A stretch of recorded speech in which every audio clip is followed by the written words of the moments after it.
My dear students, आज मैं इस वीडियो लेक्चर में आपके सामने 64th बीपीएससी मैथमेटिक्स ऑप्शनल में सेक्शन 1 के अंतर्गत क्वेश्चन नंबर 6 का पार्ट ए का सॉल्यूशन दूंगा। अब इसका सॉल्यूशन आप देखें तो मैं क्वेश्चन नंबर 6A को पहले पढ़ देता हूं। Find the intrinsic equation of A common catenary, find also it's equation in Cartesian coordinate system. कहता है कि किसी कॉमन कैटेनरी के इंट्रिंसिक इक्वेशन को निकालो, साथ ही कार्टेशियन कोऑर्डिनेट सिस्टम में इसके इक्वेशन को भी निकालो। यही आपका क्वेश्चन है। यह क्वेश्चन स्टैटिक्स टॉपिक का है और स्टैटिक्स टॉपिक में एक इंपॉर्टेंट चैप्टर है कॉमन कैटेनरी, उसी का यह क्वेश्चन है। तो मैं थोड़ा आपको बता दूं कि what is common catenary. Common catenary को समझने के पहले आपको समझना होगा व्हाट इज कैटेनरी। तो मैं डिफिनेशन लिख देता हूं, हालांकि प्रश्न में इसको लिखना आवश्यक नहीं है, लेकिन नॉलेज के लिए मैं आपको लिख देता हूं, इसलिए इसको हम ब्रैकेट के अंदर लिख देते हैं फॉर योर क्लियर कंसेप्ट। तो पहले कैटेनरी का डिफिनेशन मैं लिखता हूं। What is catenary? Catenary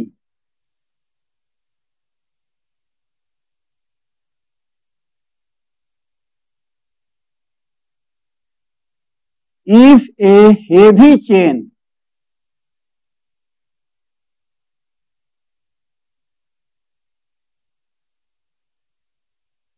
hangs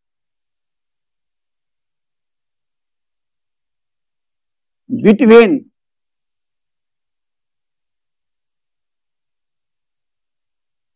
two fixed points,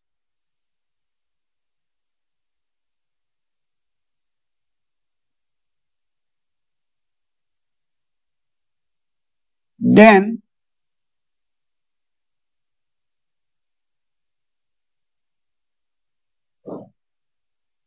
the curve in which it hangs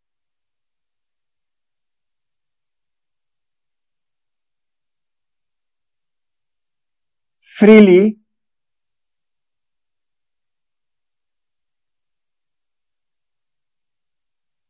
under the action of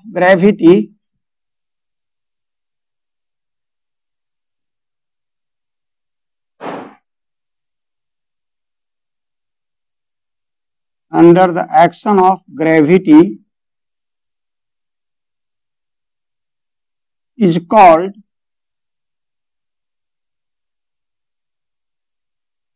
a catenary.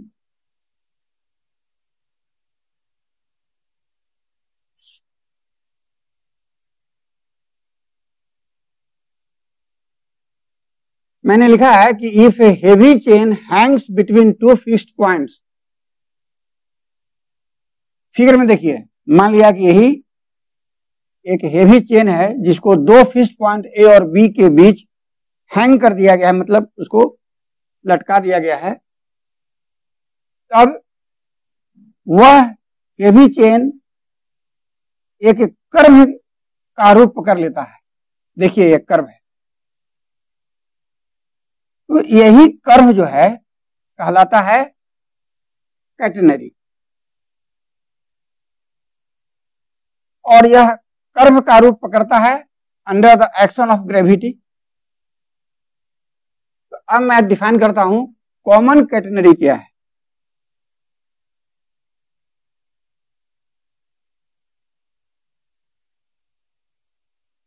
Common catenary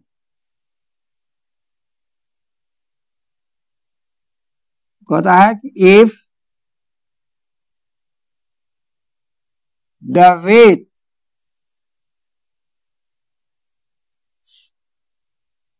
पर unit length,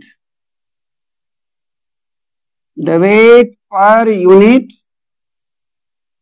length of the chain is constant,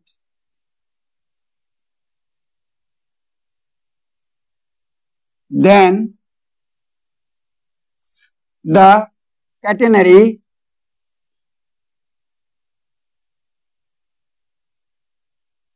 is called a common catenary.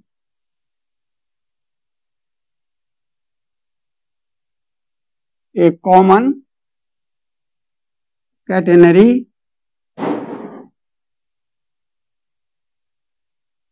or uniform catenary.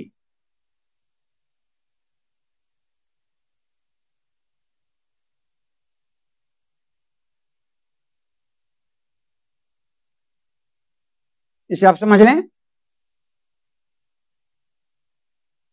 तो catenary का definition मैं आपको समझा दिया।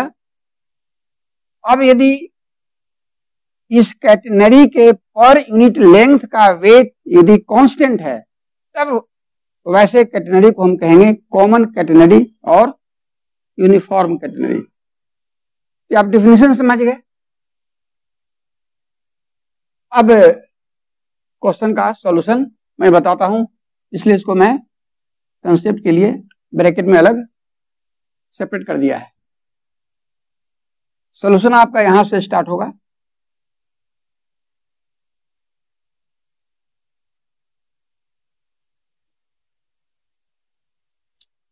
तो सबसे पहले कॉमन कैटेनरी का इंट्रिंसिक इक्वेशन निकालना है, फिर कार्टेशियन इक्वेशन भी निकालना है। यहां हेडलाइन मैं लिखता हूं, to find the intrinsic equation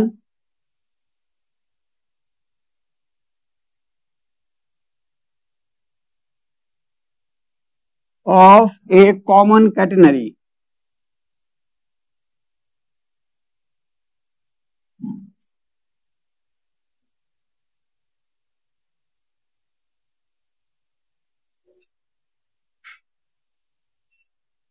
तो फिगर मैं बना दिया हूं कॉमन कैटेनरी का, इसी का निकालना है इंट्रिंसिक इक्वेशन। तो इसके लिए आपको थोड़ा इसका डिस्क्रिप्शन तो लिखना ही होगा एग्जामिनेशन में, नहीं तो मार्क्स आपको नहीं मिलेंगे। ये नहीं है कि केवल फिगर बना दीजिए और कैलकुलेशन कर दीजिए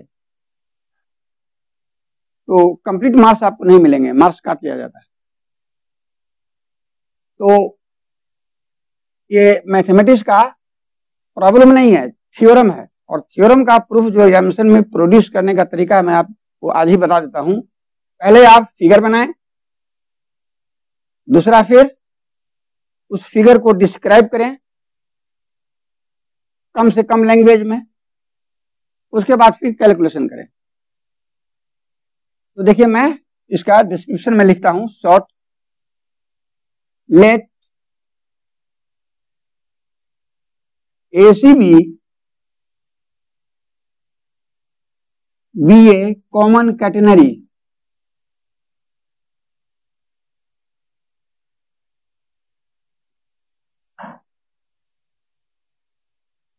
मान लिया कि ACB एक कॉमन कैटेनरी है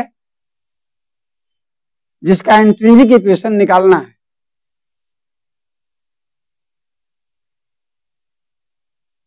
और यहां तक फिगर में देखें, ये जो C है इस कैटेनरी का लोएस्ट पॉइंट है। जैसे चेन ऐसे हैंग कर रहा है तो सबसे जो नीचे का जो पॉइंट हुआ चेन का, उसी को लोएस्ट पॉइंट कहते हैं। यहां लिख दीजिए whose lowest point is C।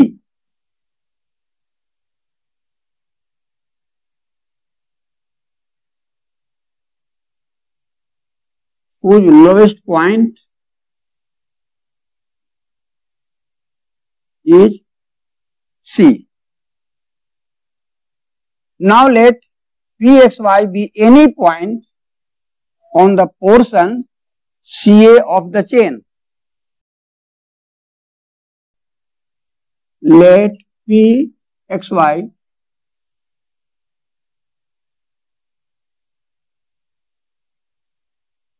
be any point on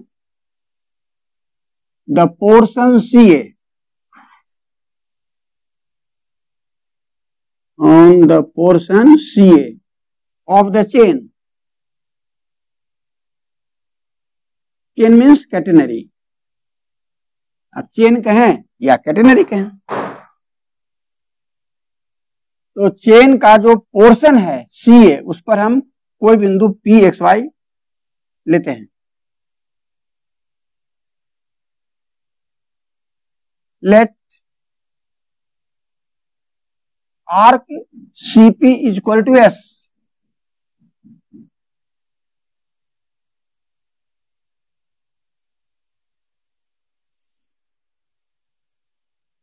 मान लिया कि आर्क लेंथ CP S के इक्वल है.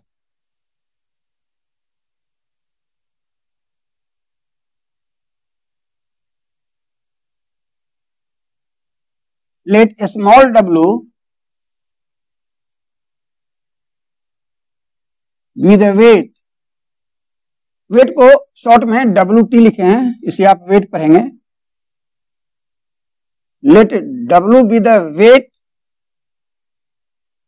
पर यूनिट लेंथ.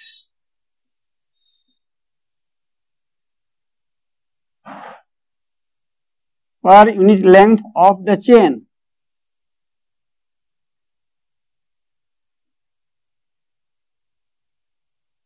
मान लिया कि W क्या है, तो चेन के पर यूनिट लेंथ का वेट है, प्रति इकाई लंबाई का भार. Then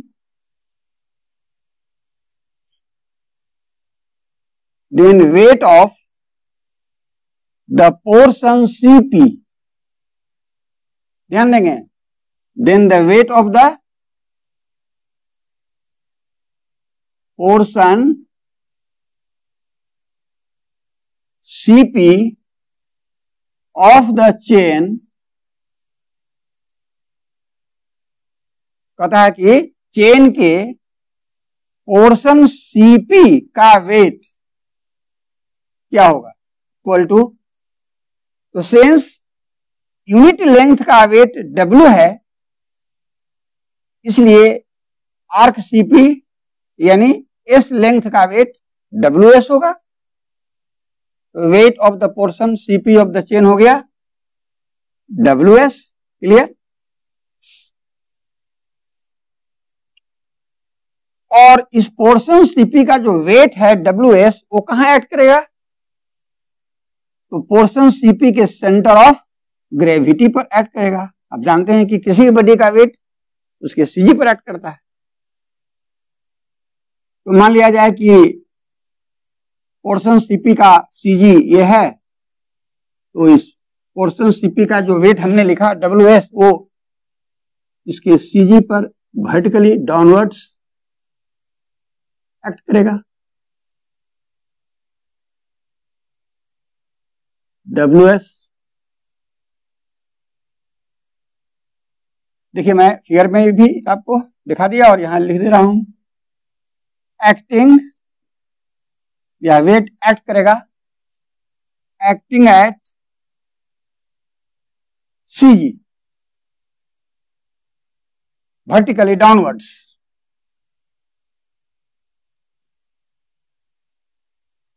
vertically downwards.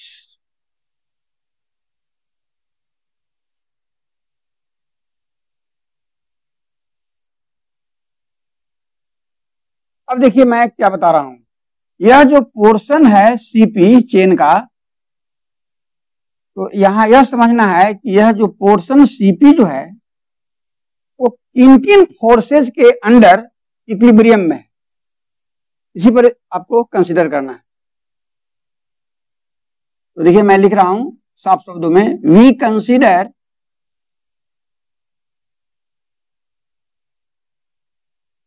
The equilibrium, we consider the equilibrium of the portion Cp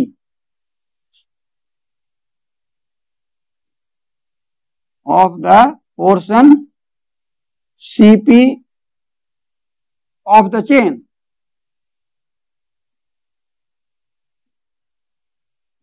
हम चेन के पोर्शन Cp के इक्विलिब्रियम को कंसीडर करते हैं।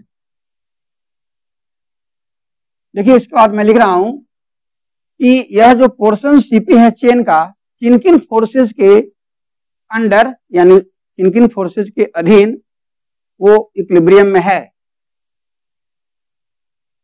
देखिए मैं लिख रहा हूं साफ शब्दों में, the portion Cp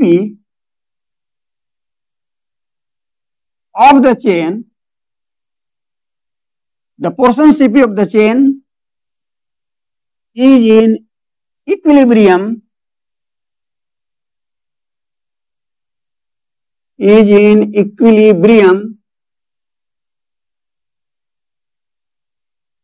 under the action of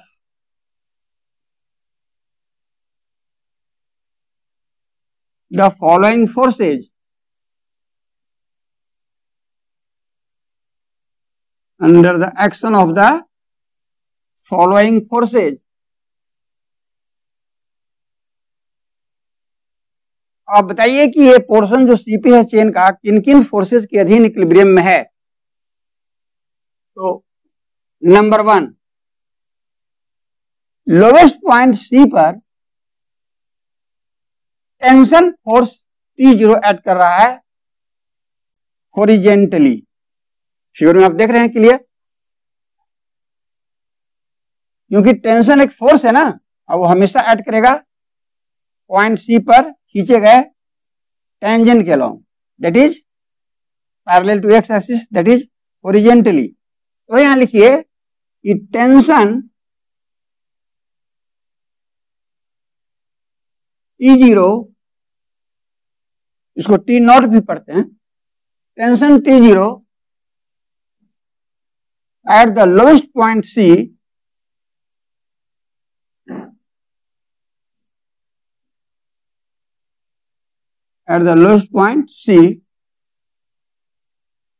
horizontally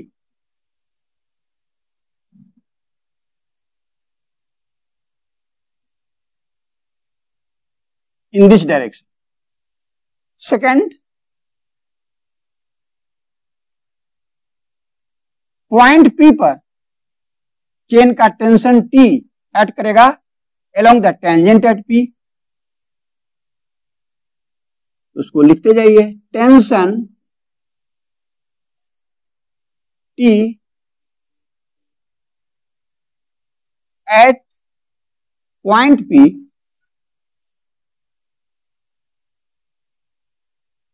along the tangent at P, along the tangent at P। और स्पष्ट है, फिगर में देख रहे हैं कि P पर जो टेंजेंट खींचा है वह एक्स एक्सिस से साइड एंगल बना रहा है। तो लिख दीजिए the tangent at P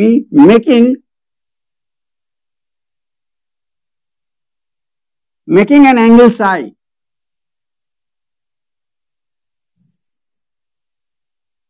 with x axis, with the x axis।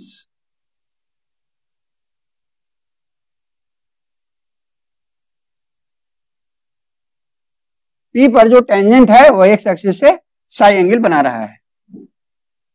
तो एक फोर्स ऐड कर रहा है T0 लोएस्ट पॉइंट C पर, और दूसरा फोर्स ऐड कर रहा है T tension T point P पर टेंजेंट के अलोंग, और थर्ड फोर्स देखिए कहां ऐड कर रहा है, तो पोर्शन सीपी का जो वेट है WS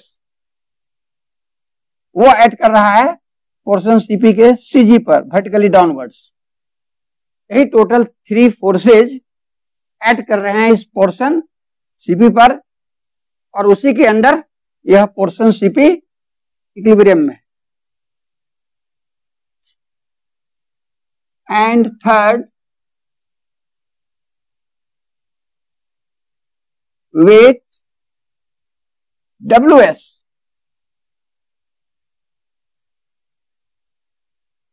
of the portion CP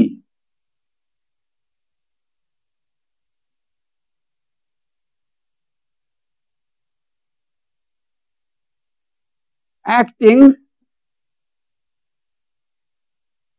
vertically downwards.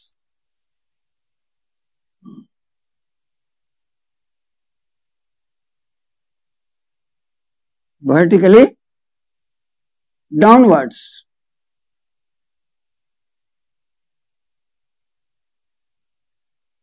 अब स्टैटिक्स में इक्विलिब्रियम का जब भी केस आता है तो आपको माइंड में यह बना के रखना है कि जिन जिन फोर्सेस के अंडर बड़ी इक्विलिब्रियम में है उन सारे फोर्सेस को रिजॉल्व करते हैं हॉरिजेंटली और vertically, that is along x axis and along y axis. This is the process. तो देखिए दो काम अभी हो गया, एक फिगर, दूसरा डिस्क्रिप्शन। अब कैलकुलेशन में आ रहे हैं। तो अब लिखिए जो मैंने कहा, resolving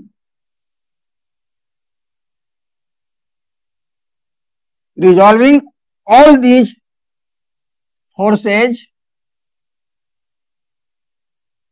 resolving all these forces horizontally and vertically,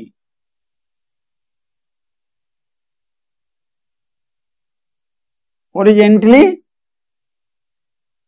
and vertically।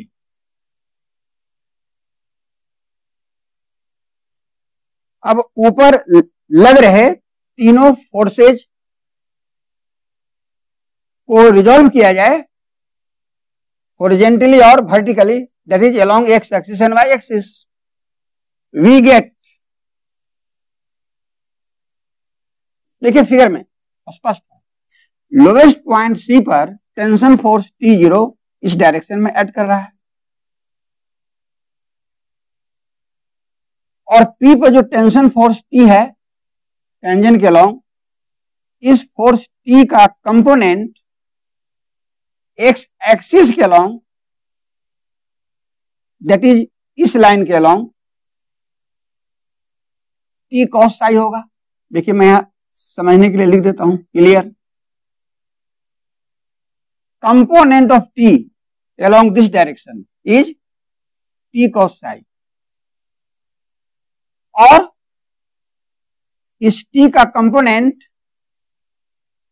along y axis, that is in vertical direction, वो ये हो गया।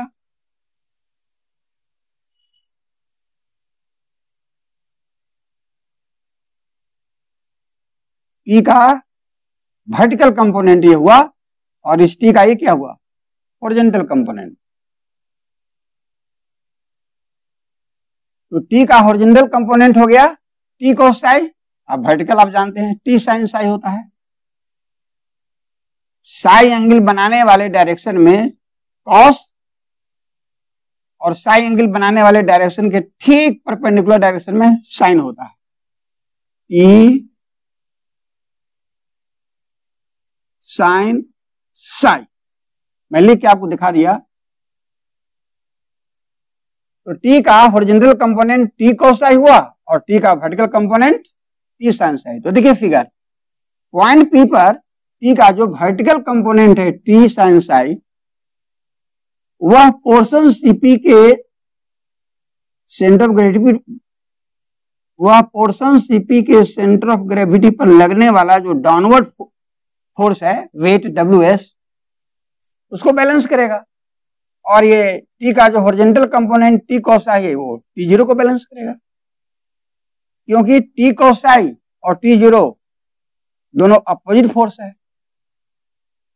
यहाँ पोर्शन CP का जो वेट है WS और P पर T का जो वर्टिकल कंपोनेंट है T sin psi, ये दोनों भी अपोजिट फोर्स है। तो ये पोर्शन CP इक्विलिब्रियम में तभी नहीं रहेगा जब यह दोनों फोर्स जो अपोजिट है वो इक्वल हो और यह दोनों फोर्स जो अपोजिट है वह भी इक्वल हो, तभी यह पोर्शन इक्विलिब्रियम में रह पाएगा। बस यही कंसेप्ट है। तो जब इन फोर्सेज को हम हॉरिजॉन्टली और वर्टिकली रिजॉल्व करते हैं तो क्या पाते हैं? बस यही पाते हैं, T cos psi is equal to T0।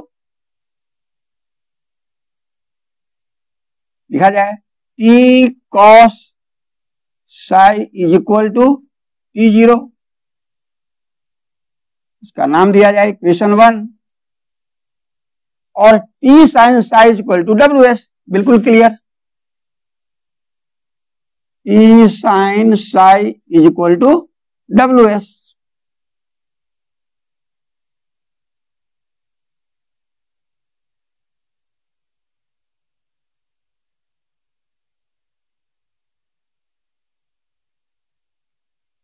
From 2/1, अब इक्वेशन 2 को इक्वेशन 1 से डिवाइड किया जाए, we gate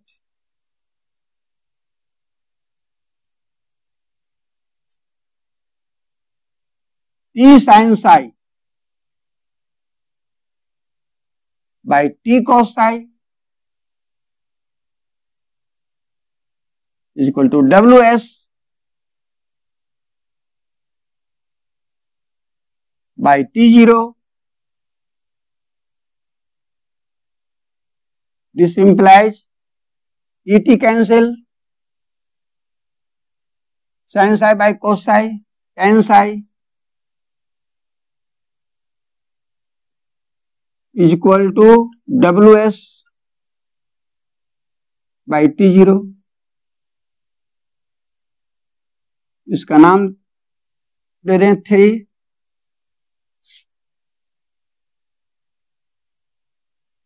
We now consider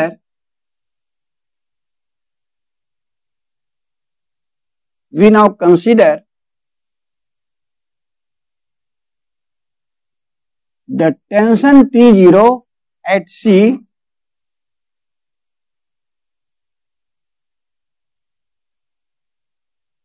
at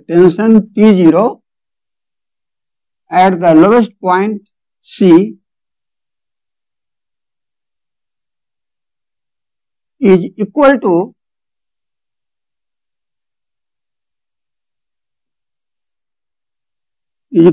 the weight of a length small c, ये स्मॉल सी है, यह है कैपिटल सी, लोएस्ट पॉइंट। ध्यान रखेंगे, the weight of A length C of the chain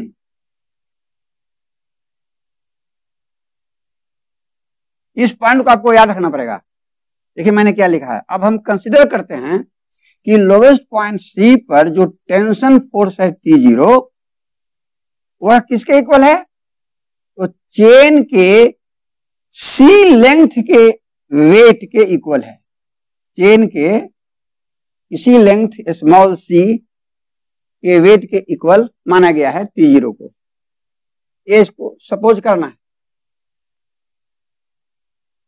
आप सोचिए, ऊपर मैंने आपको बताया था कि यूनिट लेंथ का वेट W है, तो C लेंथ का वेट क्या होगा? WC। तो ये वेट हो गया WC। और यहां C लेंथ का वेट जो मैंने यहां लिखा WC, तो यहां इस C को हम पैरामीटर ऑफ कैटेनरी कहते हैं।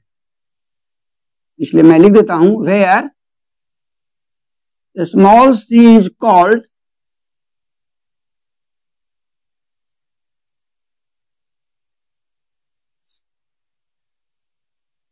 the parameter of the catenary.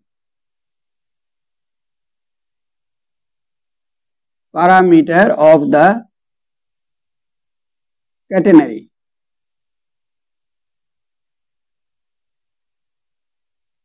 हाँ, तो देखिए स्पष्ट हो गया कि लोवेस्ट पॉइंट कैपिटल सी पर जो टेंशन फोर्स है T0 वह WC के इक्वल हो गया। इसको लिख दिया जाए, that is final T0 is equal to WC। Clear.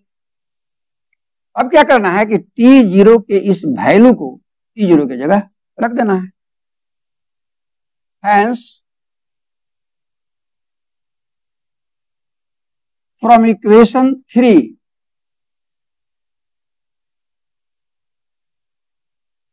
we get, equation 3 से लिख रहे हैं। अब देखें, इक्वेशन 3 में था tan psi is equal to WS by T0 था और T0 की जगह हो गया WC। T0 की जगह बैठा दीजिए WC। This is equal to W cancel हो गया, S बाई C हो गया। इसलिए cross multiplication S is equal to C tan psi।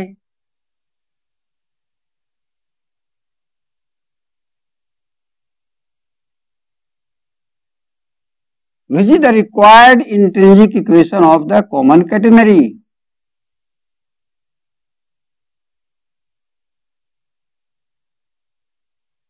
S is equal to C tan psi। इसका नाम इक्वेशन 4 रख दें और लिख दें which is the required intrinsic equation of the common catenary।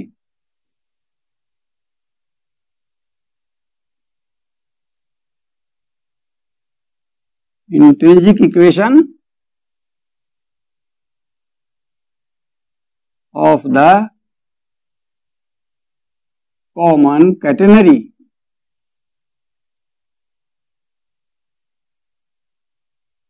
तो मैंने कॉमन कैटेनरी का इंट्रिंसिक इक्वेशन फाइंड आउट कर दिया।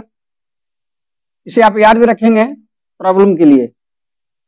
ये कॉमन कैटेनरी का इंट्रिंसिक इक्वेशन होता है S is equal to C tan psi। तो देखें, मैंने कॉमन कैटेनरी का intrinsic equation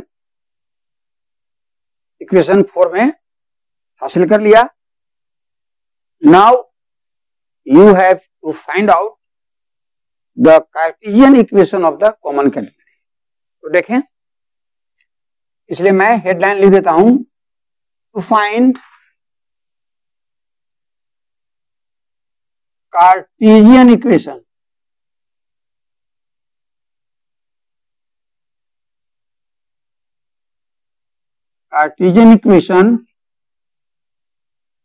of the common catenary।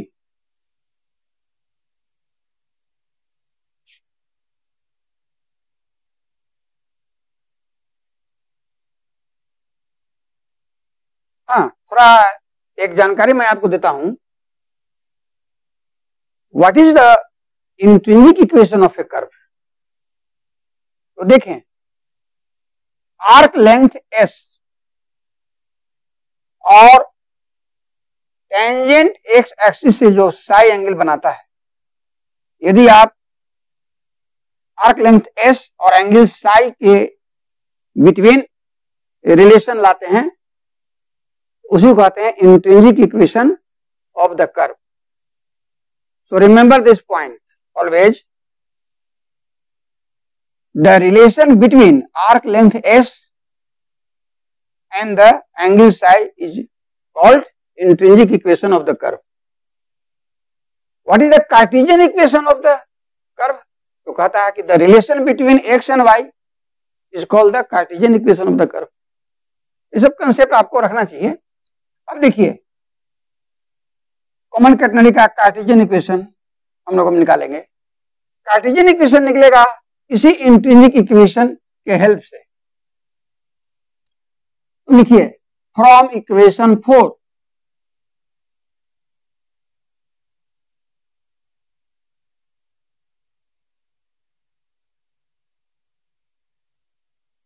arc length S is equal to C tan psi.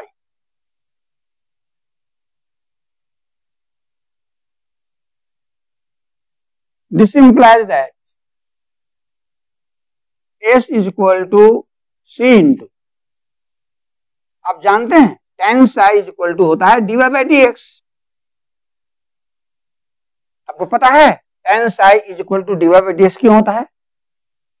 यदि आपने geometrical meaning of dy by dx पढ़ा होगा तो geometrical meaning of dy by dx यही कहता है कि किसी कर्व के किसी पॉइंट p x y पर खींचा गया टेंजेंट यदि x एक्सिस से psi कोण बनाता है तो उस टेंजेंट का स्लोप tan psi होता है उसी पॉइंट पर dy by dx के वैल्यू के, that is tan psi is equal to dy by dx। ये भी मैंने आपको एक्सप्लेन कर दिया। तो चूंकि हम जानते ही हैं कि टेंजेंट का slope that is tan psi is equal to होता है dy by dx at the point, इसलिए यहां लिखा गया। Now differentiating both sides with respect to x, तो ds बाई dx, c तो कांस्टेंट है डिफरेंशिएशन में रह जाता है। इसको डिफरेंशिएट करेंगे इसके रेस्पेक्ट में तो हो जाएगा d2y by dx2। This implies, differential calculus में एक चैप्टर है tangent and normal, BSc honours में पढ़ना है। उस लेसन में बहुत एक इंपॉर्टेंट फॉर्मूला है उसी का यहां इस्तेमाल आ रहा है, ds बाई dx, जहां s आर्क लेंथ है देख ही रहे हैं। तो ds बाई dx का वैल्यू होता है root under 1 plus dy by dx का whole square is equal to c into, और इसको लिख सकते हैं d by dx of dy by dx। ds by dx का यह फॉर्मूला है root under 1 plus dy by dx का होल स्क्वायर।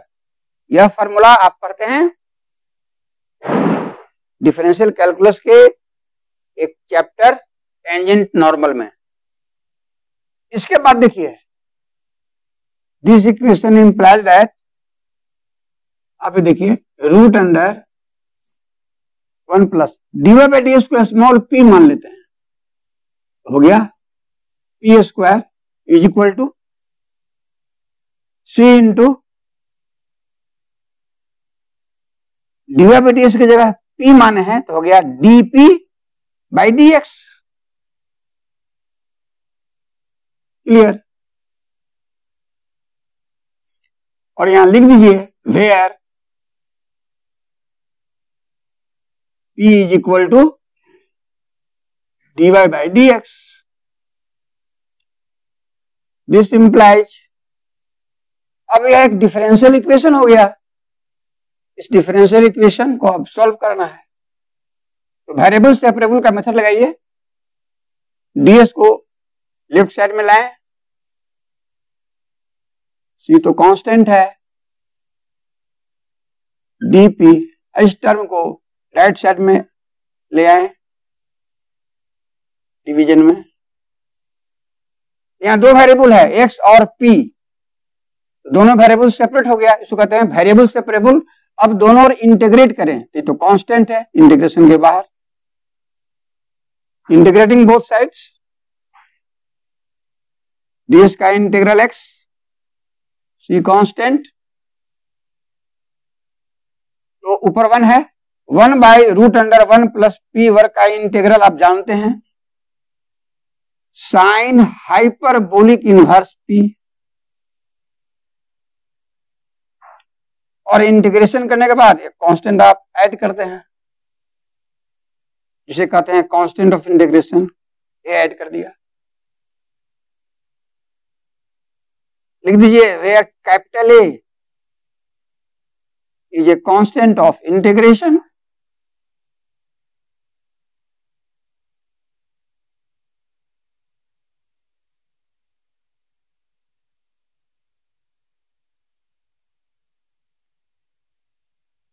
देखिए मैं आपको थोड़ा बता देता हूं, साइन हाइपरबोलिक इनवर्स पी का डिफरेंशियल कोएफिशिएंट होगा 1/√1 प्लस पी स्क्वायर, इसलिए 1/√1 प्लस पी वर्ग का integral sign hyperbolic inverse P होगा। अब इस इक्वेशन का नाम दे दें 5। अब इक्वेशन 5 में देख रहे हैं एक constant of integration capital A आ गया।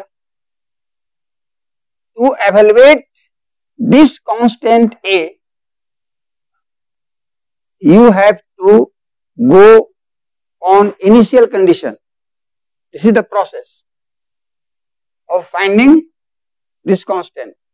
तो इसके लिए अब हम कंसिडर करेंगे कि लोवेस्ट पॉइंट सी से पास करने वाला जो वर्टिकल लाइन है वही हमारा वाई एक्सिस है। तो लोवेस्ट पॉइंट सी से पास करने वाला जो वर्टिकल लाइन देख रहे हैं इसी को वाई एक्सिस कंसिडर किया जाए। तब चूंकि lowest point C y axis पर हो गया तो पॉइंट सी पर एक्स कोऑर्डिनेट 0 हो जाएगा। तो थोड़ा मैं एक्सप्लेन किया कि क्या इसका प्रोसेस है। हमेशा इस कांस्टेंट को निकालने का यही तरीका है कि हम इनिशियल कंडीशन पर जाते हैं, उसके लिए कंसीडर करते हैं। यहां कंसीडर क्या कर रहे हैं मैंने आपको बता दिया, we consider the vertical line through the lowest point C as y axis. तो देखिए मैं इसको लिख देता हूं। नाउ इसे प्रोसेस आपको समझना होगा। Now we consider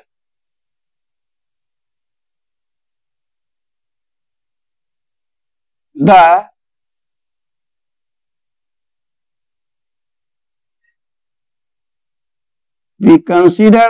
vertical line through the lowest point C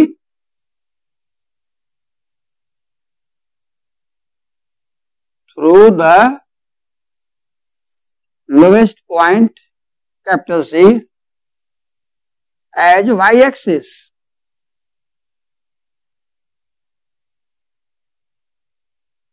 consider से ज्यादा अच्छा यहां लिखिए चूज। नाउ वी चूज, अब हम चुनते हैं, चूज ज्यादा अच्छा word. Now we choose the vertical line through the lowest point C as y axis. अब लॉजिक दीजिए, since lowest point C lies on y axis, since the point C lies on y-axis, hence at point C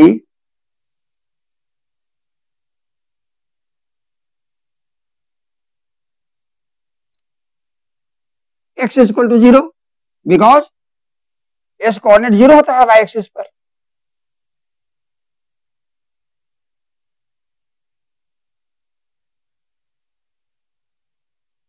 Also at point C small p is equal to dy by dx is equal to 0। क्यों बताइए?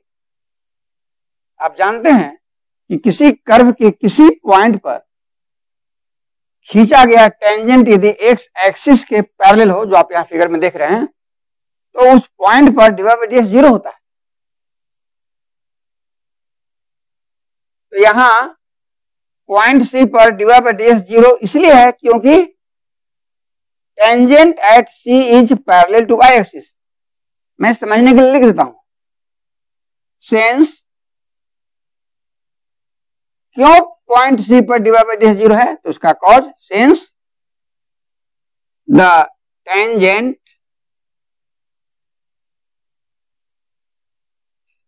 Eight point C is parallel to x axis. Clear?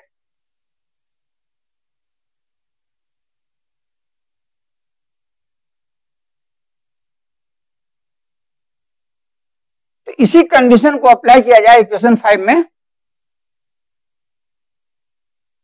So equation 5 implies, देखिए बढ़िया समझिए, point capital see that is lowest point पर x zero है,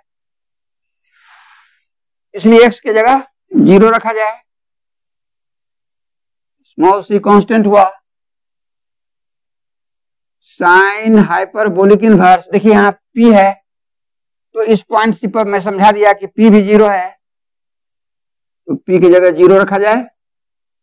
अब plus A, this implies zero is equal to c into,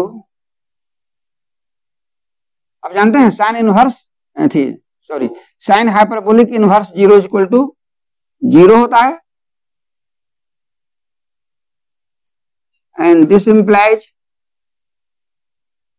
0 is equal to 0 plus a implies a is equal to 0। देखिए clear मैं बता दिया, तो इस कांस्टेंट a का वैल्यू निकल गया 0 इस कंडीशन को अप्लाई करने से, यही प्रोसेस है। Now put the value of a in equation 5।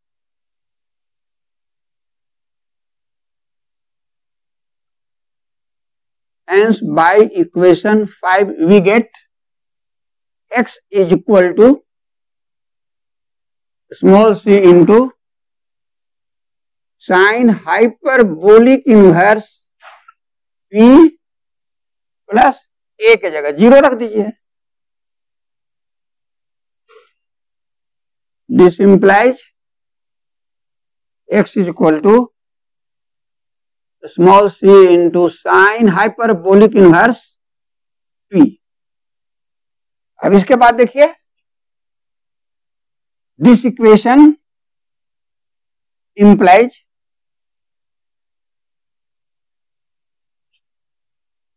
Sign hyperbolic inverse p is equal to x by c. This implies small p is equal to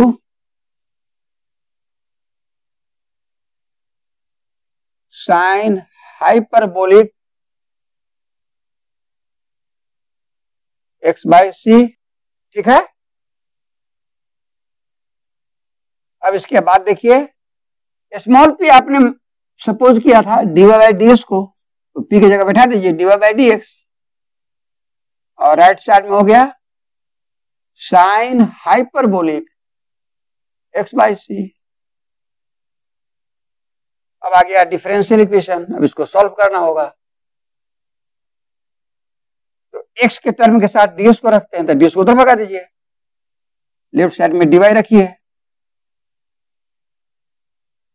तो sine hyperbolic x by c into d x हो गया, variable separate हो गया। अब integrating both sides, तो ये differential equation को solve कीजिए वेरिएबल सेपरेबल मेथड से। तो एक्स के टर्म के साथ डी एक्स को ले गए, डीवाई को उधर छोड़ दिए, दोनों इंटीग्रेट कर दिए। तो डीवाई का इंटीग्रल आप जानते हैं वाई।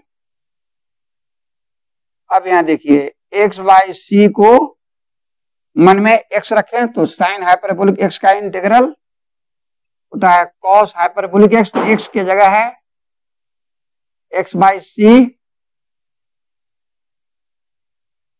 और इसका कोफिशिएंट 1/c से डिवाइड करना पड़ेगा, तो c ऊपर चला जाएगा, ये c ऊपर चला जाएगा,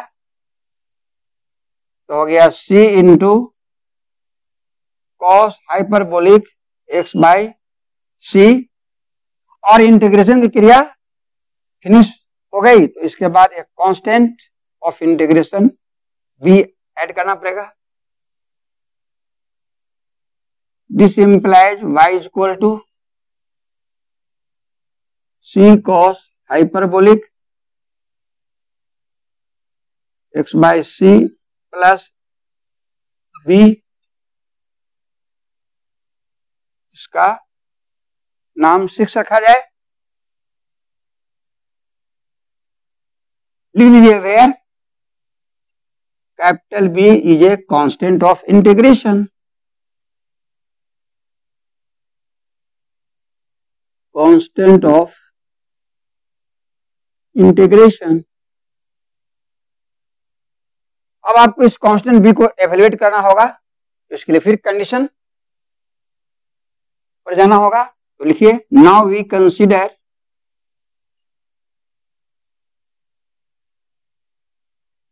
नाउ वी चूज, लिखिए अच्छा रहेगा, now we choose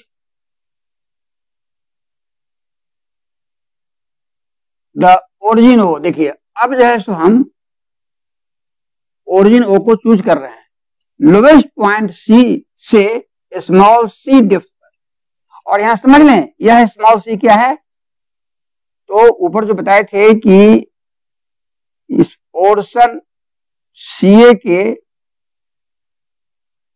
small C length का वेट आपने कंसीडर किया था WC, वही सी है यहां, डोंट कंफ्यूज, मैं क्लियर कर दिया। तो देखिए now we choose the origin O,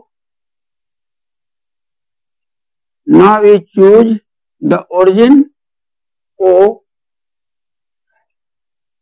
at a depth small c below the lowest point,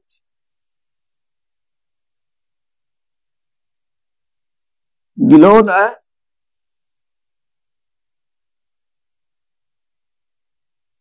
lowest point capital C। अब हम ओरिजिन O को चूज करते हैं लोवेस्ट पॉइंट कैपिटल C के बिलो स्मॉल c डेप्थ पर। इस प्रकार यहां O ओरिजिन हो गया, तो क्लियर हो गया कि ओरिजिन O से लोएस्ट पॉइंट C के बीच का जो डिस्टेंस है यही स्मॉल c है, दैट इज, यहां साफ लिख दिया जाए, that is OC is equal to small c। Small c denotes the distance of the lowest point capital C from origin O. This is the important point. अब देखिए, अब आप लिख सकते हैं थर्ड से, hence at point C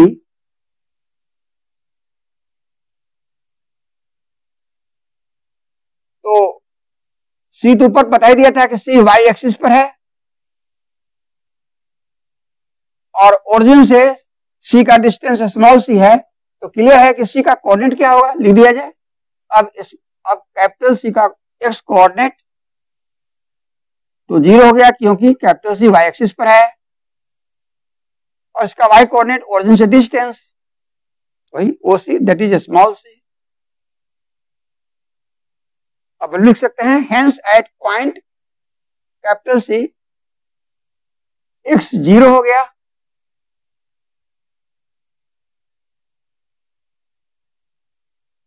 और point C पर y क्या हो गया, स्मॉल c। ये सो इस कंडीशन को 6 में अप्लाई किया जाए, सो इक्वेशन 6 इंप्लाइज, देखिए y की जगह small c small C into cos hyperbolic, देखिए एक्स के जगह 0 रखा जाए, बाई सी, इसको आप ब्रैकेट में भी रख सकते हैं, अच्छा रहेगा, और plus B, this implies c is equal to c into cos hyperbolic 0 by c means 0, cos hyperbolic 0 plus B, this implies c is equal to c into cos hyperbolic 0 1 होता है, plus B, this implies c is equal to c plus B, this implies c c cancel, तो B is equal to 0। अब B के इस value को equation 6 में put कर दें। हाँ, तो देखें आप, बी इज इक्वल टू 0 आया था, अब बी के उस वैल्यू को आप यहां रख दें इक्वेशन 6 में, लिखें hence by equation 6 we get y is equal to c cos hyperbolic x by c, v के जगह 0 रख दीजिए, this implies y is equal to c cos hyperbolic x by c, इसको बॉक्स में बंद कर दे।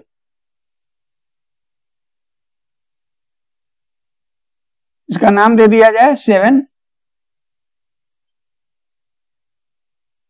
Since the relation 7 is a relation between x and y, so this relation is the required Cartesian equation of the catenary।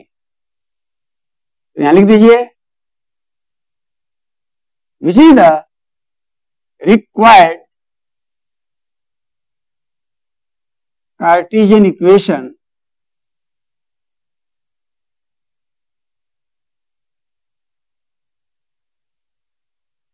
of the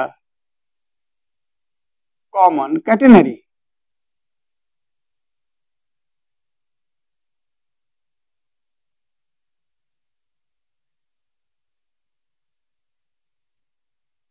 तो मैं question number 6A का complete solution आपके सामने रख दिया। मैं आशा करता हूं कि मेरे इस कंप्लीट सॉल्यूशन को आप बहुत अच्छे ढंग से समझ गए होंगे। तो मैं आपको बताना चाहता हूं कि मैथमेटिक्स का 2 ब्रांच है, एक है प्योर मैथमेटिक्स और दूसरा होता है अप्लाइड मैथमेटिक्स।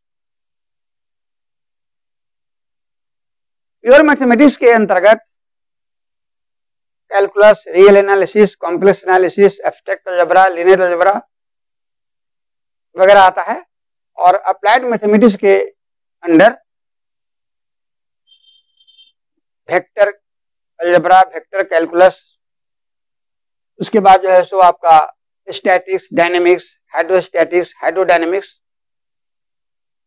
ये सब अप्लाइड मैथमेटिक्स के अंदर आता है। तो मैं आपको बताना चाहता हूं कि जिस तरह से मेरा प्योर मैथमेटिक्स पर कमांड है, ठीक उसी प्रकार अप्लाइड मैथमेटिक्स पर उतना ही कमांड है। तो आज के मेरे इस वीडियो लेक्चर को देखने और समझने से आपको एहसास हो गया होगा कि जो मैं कह रहा हूं बिल्कुल सत्य है। तो ठीक है,